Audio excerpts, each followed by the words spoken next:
Is a mid-air crash late last night between a passenger plane and an army helicopter in the skies above the nation's capital. 64 people were on board the American Airlines flight and 3 were on the helicopter. Now all 67 are presumed dead. Some of the bodies have now been recovered from the Potomac River, where the plane came down, and that process continues. But while it's much too soon to speculate about the cause of the collision, President Trump has blamed diversity rules under his Democratic predecessors, saying he believes people hired at air traffic control were not always qualified. He provided no evidence. Tonight we'll bring you what is known about the collision and look at some of the questions now being raised in a tragedy air accident officials say was absolutely preventable. We begin tonight with Sarah Smith in Washington. Rushing to the scene, hundreds of emergency services officers not knowing if there are any lives they can save. Inflatable boats are needed to reach the wreckage. Both the plane and the helicopter have crashed in the river. The fuselage of the American Airline plane was inverted. It's been located in 3 different sections. It's in about waist deep water, so that recovery is going to go on today. Overnight, the search was for any possible survivors who might have been lost in the freezing water. As morning came, it was clear everyone had lost their lives. 60 passengers and 4 crew on American Airlines 5342, 3 soldiers in the Black Hawk Army helicopter. Despite all those efforts, we are now at a point where we are switching from a rescue operation to a recovery operation. At this point, we don't believe there are any survivors from this accident.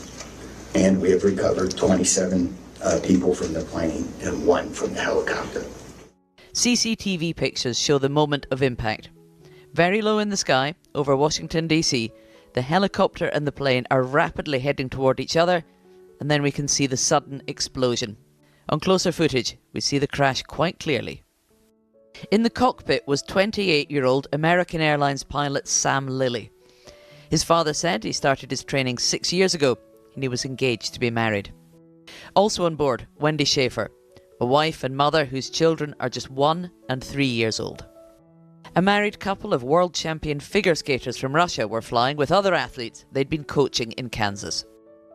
Very close to downtown Washington and its famous skyline, the wreckage can still be seen protruding from the icy Potomac River, a distressing sight for nearby residents.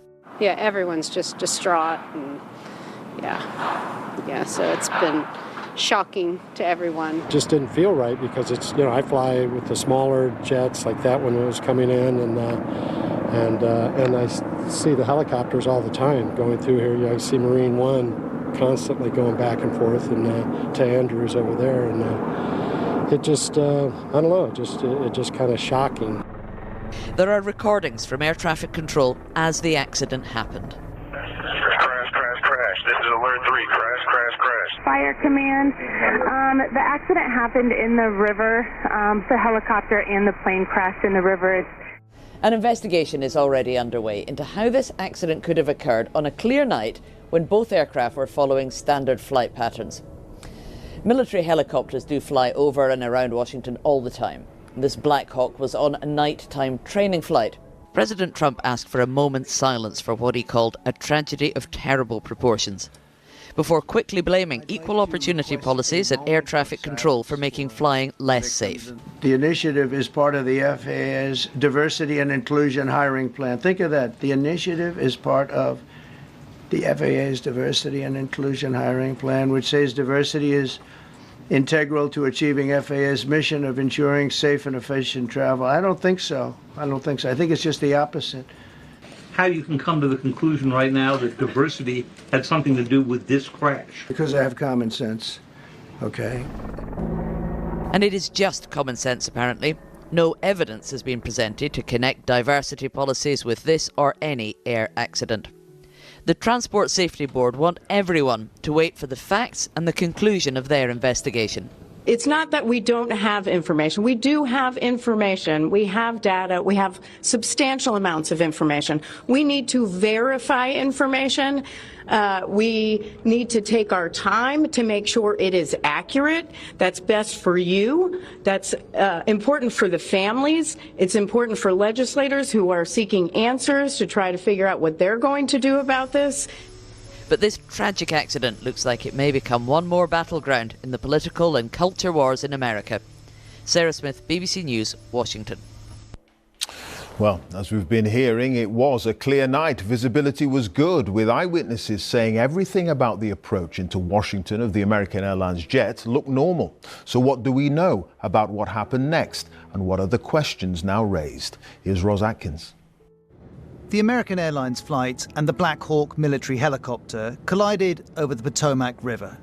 The first question is whether either was off course. The plane, marked in blue, approached the airport from the south. The helicopter, marked in red, was flying along the river. The Trump administration says both were on a standard flight pattern. But right before the crash, air traffic control speaks to the helicopter, referring to it as Pat 25 and the plane as CRJ. This is the audio. In other words, the helicopter was being told to watch out. In another recording, we hear what appears to be the helicopter's pilot. There's a question here about which aircraft is being referred to, because as we can see from the footage, there was another plane nearby. We don't know if the helicopter pilot had this plane in sight or the one he would collide with. Soon after, we hear air traffic control again. I don't know if you caught earlier what happened, but there was a collision on the approach in the 3-3. We're going to be shutting down operations for the indefinite future. In the seconds before what had happened, wouldn't there have been an automated warning? Passenger aircraft in the US use what's called a collision avoidance system. One expert, though, told the BBC the system's warnings can be inhibited when an aircraft's at low altitude.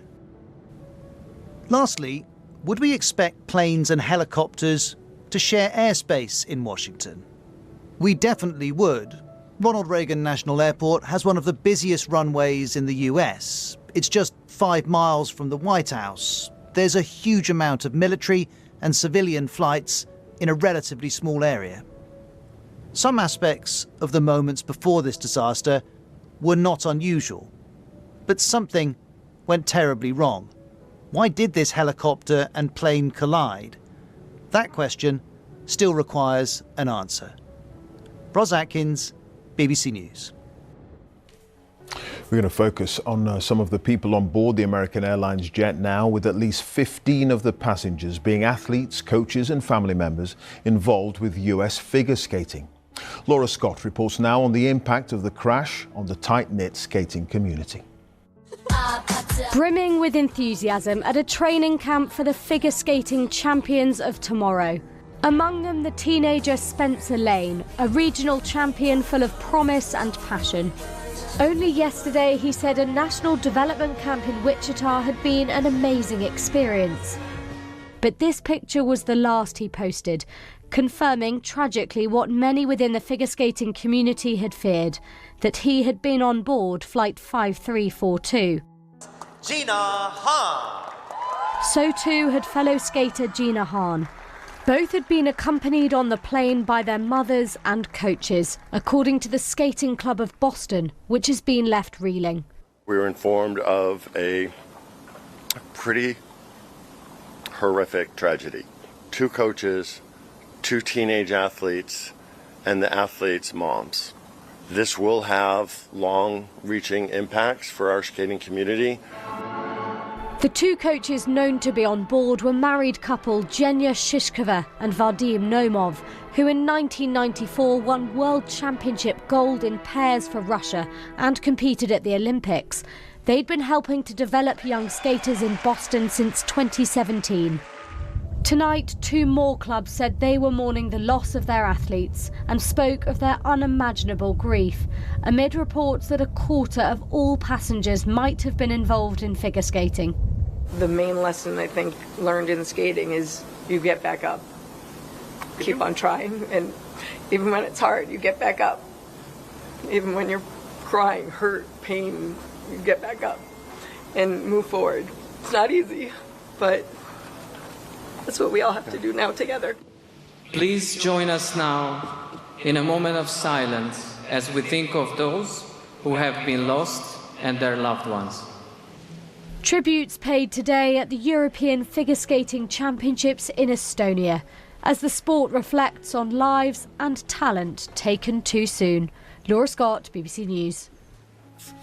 Well, in a moment, we'll return to Sarah live in Washington. But first, Nomia Iqbal is at Reagan National Airport, where the passenger jet last night was coming into land. And air accident investigators have been speaking where you are, Nomia, in the last couple of hours. What have they been saying?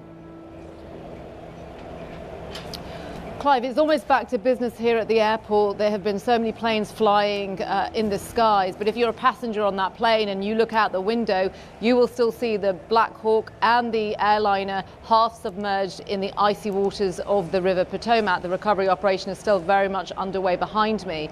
Now, the National Transportation Safety Board has said that it's investigating multiple factors. It's confirmed that they have not recovered the flight data, also known as the black boxes. They plan to issue a preliminary report in around about 30 days, but they have said it will take some time because there's so much information that they have to verify.